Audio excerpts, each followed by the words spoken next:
Today I'm in downtown Memphis, Tennessee at 170 North Main Building. This is where the City of Memphis government operates. I'm here to mentor Mr. Paul Young, Director of Housing and Community Development. Mr. Young is a native Memphian who graduated from East High School and whose education extends from UT Knoxville to the University of Memphis. Mr. Paul Young is one of the youngest directors in the City of Memphis. He was featured as one of Memphis Business Journal's top 40 under 40 executives. He has become a prominent leader and serves as a role model to the youth in the community.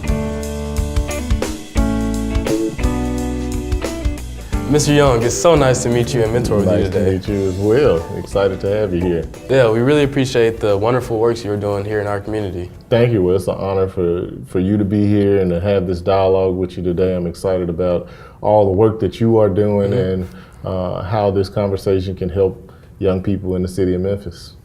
This is my first time visiting the City of Memphis office building. There's a lot to see and I'm sure a lot of big decisions being made down here. Can you share a little bit about your role as director at the City of Memphis? Yeah, so I'm the Director of Housing and Community Development, and in Housing and Community Development we take on two primary functions. One, we administer federal funds that are designated for the City of Memphis from the Housing and Urban Development, U.S. Department of Housing and Urban Development. The other function is we serve as the development lead for the City of Memphis on major projects. So things like Bass Pro Shops, the fairgrounds, work that's going on in the Pinch District around the St. Jude expansion. A lot of that work is coordinated within Housing and Community Development. I think it's important for the youth to know that you were raised in Memphis and a graduate of East High School. Yeah, I'm born and raised in Memphis. I grew up actually in the Oak Haven area is where I grew up, where my parents have a church right off Tullahoma in Winchester. So, you know, my time here in the city of Memphis has shaped me. I left for college and went to Knoxville, but came back right after college. And so I have a passion for the city. I enjoyed my time growing up.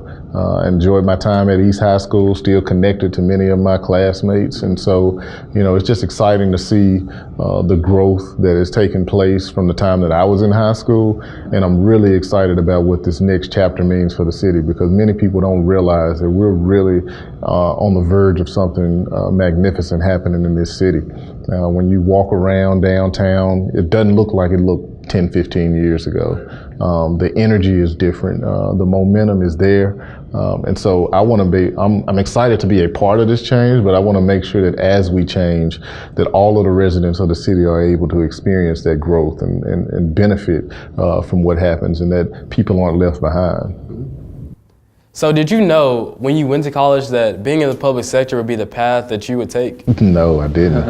I actually went to college for electrical engineering. And so, you know, I thought that I was going to be a person that works at a desk making widgets or working on different designs for electrical systems. And about my junior year, that's when I realized that I wasn't as passionate about that work as I thought I was, but I had gotten so far along in my studies that it would have taken too long for me to change my major. So I went ahead and finished the degree, came back to Memphis and sat out a year, and I enrolled in city and regional planning. And my desire to do that really just came from me trying to find out, all right, what do I want to do with my life? I knew that I wanted to help give back to the community, and I knew that I liked real estate. And so community development and urban planning was one way for me to take those passions and turn it into something that was going to benefit people, but also work with what I was most passionate about.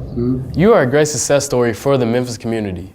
What was it like for you as a teenager? What type of activities did you like to do or participate in? I was real regular, man. I like to play basketball. Me too. So you know, every weekend you could find me at my parents' church in the gym. I didn't play for the basketball team, but I played in pretty much every rec league I could, and stayed busy with that and hung out with friends. And you know, I had a typical teenage experience. Mr. Young, one of my goals has been to provide students and youth positive information about our city. How do you think we can connect youth and students with community leaders? I think one is just an invitation. I was very, very honored when you guys said that you wanted to sit down and talk. Mm-hmm. You'd be surprised at how many leaders and people throughout the community would be glad, and they're just yearning for somebody to ask, for them to get a chance to come and share their experiences. And not only share their experiences, ask them for something. If you need something, ask, because you just don't know that if there's something that you ask me and I can do it, I'm gonna do everything I can to make it happen. But you just don't know until you ask. And so I think the connection will come if we just all reach out to each other and make those physical connections and sit down and talk. Right, and sometimes it just feels like teenagers don't always feel like their voice is being heard. How do you think we can get our voice out there? Be vocal. I think that not just in Memphis, but nationwide, you are seeing that the youth are speaking up about issues that are important to them, and people are listening. And so you got to use that platform to your benefit as young people. Speak for what you want to see happen, because when it's all said and done, this is your community. This is the place that you are going to be managing in the long term. And it seems like it's far away, but 10 years goes by quick. And so in 10 years, you guys will be 20-somethings, and 20-somethings are, a coveted age group that employers are looking to bring in. You're the ones that's going to bring in the next generation of technology, the next generation of leadership. And so tapping in early is a good thing for all involved, both young people and the leaders of today. I have been volunteering in the community since the age of 9. Although there are a lot of great moments, sometimes you get to see youth and families right around us that need our help or don't have access to resources. What are your thoughts on that? That's one of the things that we see daily, and it's very challenging. I can tell you about a number of experiences where I've been in community meetings or gone out to different groups, and there are people in need, and sometimes it's not even possible to feel the need at that time. What we try to do is be a connector, try to figure out what agencies provide what services, and try to figure out how you can make a warm handoff. And what I mean by warm handoff is, don't just give me the phone number and tell me to go call and walk away. It's all about figuring out how to build relationships with the agencies that provide the services, and figuring out how to be a better servant for our citizens. Leadership is an opportunity to create change. What would be your vision for growth opportunities for youth in our city? I think that I would like to see young people be more engaged in government, for one. I think that we have a youth city council. I know the county mayor has a youth mayor's council, but even with that, I think that there are more opportunities for the young people to get engaged. I think having simple things where they come and sit in the room and hear each of the divisions and what these divisions do, all of the potential professions that exist within government, whether it's finance or real estate or engineering, all of those things are professions where you can earn a good living, and you can also be a part of contributing to the community.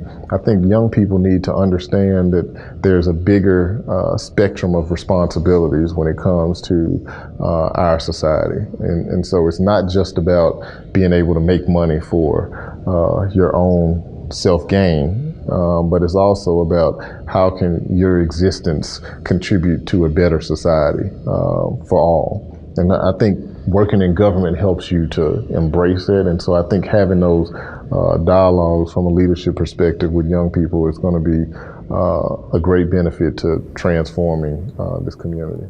And there are a lot of great programs like the Employ Youth Program, and those are great ways for youth and teenagers to get involved. And also I saw that the city of Memphis provides over 1,000 teenagers with jobs. That's just incredible. Right. Yeah, so they have over 1,000 young people that are working for the city right now. They're working to get even more.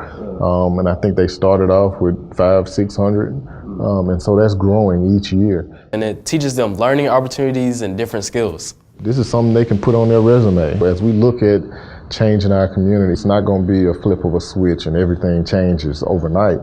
it's the long-term game. So we have to find ways to have our older people employed. So if they need skills today, how can we get them a job today? And with our young people, how can we ensure that there's a pipeline, whether they want to go to college? If they don't want to go to college, that's fine. Maybe there's a technical school or a technical skill that they can gain. Mr. Young, I would like to thank you for allowing me to mentor with you today. This has been a great opportunity and a great experience researching and just looking at all the different opportunities that we have for youth in our community. And I just really want to thank you for allowing me to be here. Thank you, thank you. Well, I'm glad to be here because I really and truly believe that, you know, young people like yourself are the ones that's going to take this community into our next chapter. I say that this is an exciting time for the city of Memphis, and it's exciting because of people like you. It's exciting because you can feel the momentum, but you also know that the next team is going to be even more passionate and successful in creating change. I would like to thank Mayor Jim Strickland and the City of Memphis for all the programs they are implementing for the youth. We need a bridge for opportunity. By allowing us to get involved, it gives us a chance to make a difference and be a part of solutions. Healthier communities can lead to higher education, decreased crime, and a safer living environment. We have to challenge each other to be better and take responsibility for our future. The goal is for us to grow and invest where we live. This will create a positive outcome for youth and families. I plan to continue my service in the community, advocating for kids and youth beyond high school and college.